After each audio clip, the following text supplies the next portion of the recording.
Well, a lot of people ask me how we grow our garden here on the ranch. And we live in a high desert, and it's real cold and real hot.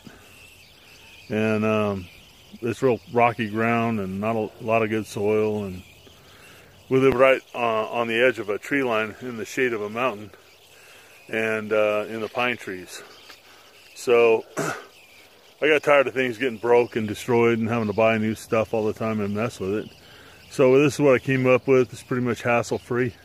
Works really good, especially if you don't have a lot of water and you have a well that doesn't produce that much and you're in an arid climate.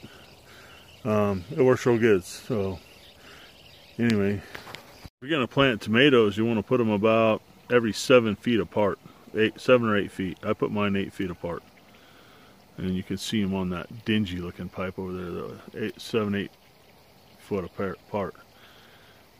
And what the black tape or spray paint does is then when you're done drilling each little hole where it goes and marking it, with black tape, if you wrap it around beside the hole, about 1 inch or 2 away, then you can take the whole grid, flip it over, and then you know where all the holes are. And then if you put black plastic down, it keeps the moisture in, and it heats the soil, and it keeps all the weeds out all year long. You don't ever have to worry about it.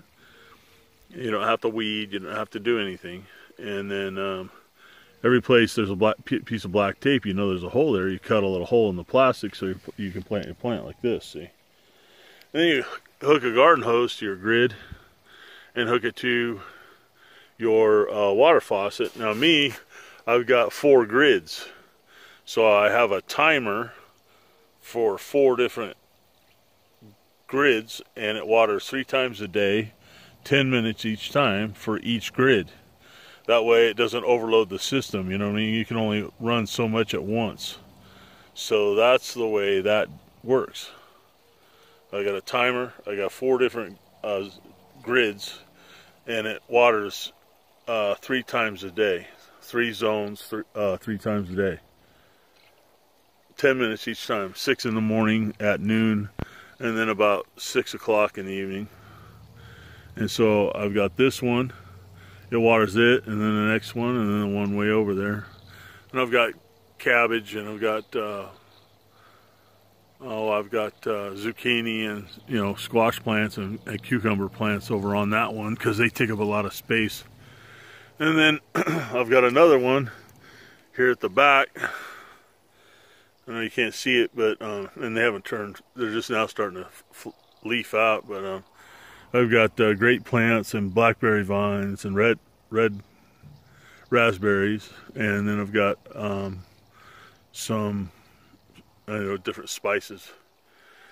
And then I got a fence because the deer are here. So we got about a 8-foot, you know, welded wire fence around the whole thing so the deer can't get in, and dogs. I used to use drip line, and people would say, well, use drip line. And I said, okay. So I bought all the plastic pipe and everything and all the little emitters, and they cost a ton of money and everything else. But the squirrels in the fall would come and chew holes in it about every 2 feet. And so every year I'm splicing it until the thing after 2 years was just a pile of garbage, and I just throw the whole thing away. And I replaced it, and they did the same thing to that. And I even tried burying it, you know, but they did the same thing to that. Well, they can't chew through this PVC. I don't have to buy any emitters. I don't have to buy any of those little 1/4-inch hose or the little fittings to put them together. I just put it in here. Now the reason why it's sitting on top of the ground is because when the season's over, I pull it out of the garden and I roll up my black plastic, and then I save it in the shed until next summer. Next spring, you know, I till up the garden, I put the black plastic back down, the holes are already there for each grid, and I put the grid back on it, and I'm ready to go again. If I buried it, and if any dirt gets inside these pipes, the little pieces of sand and dirt will go down and plug up your little drill holes, and then you have a heck of a time trying to figure it out. And so you don't want to do that. If you disconnect your garden hose from it and all that stuff, you need to take a little sandwich bag and put over it with some, you know, a piece of duct tape or something around it so dirt can't get in there, you know. And these ones, this one's about 10-15 years old. it's never broken, and the sun hasn't ruined it yet or any of that. And it works really good, and it's cost effective, and it's hassle free. You know, the biggest hassle you should be able to, you know, have to do is transplant your plants every year, or go buy them and put them in the ground. You shouldn't have to hassle around with squirrel holes and, you know, emitters that get clogged and don't work and things like this. You know, it's just too big of a hassle. Especially every year you have to till up your garden. You can't bury all that stuff. Then you got to pull it out of the ground so you can till it, you know. And this just made a lot more sense. So I hope it helps you. It's been great for me.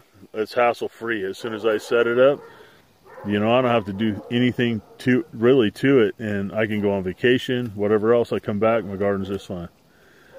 All right, well, you have a good one. Manana.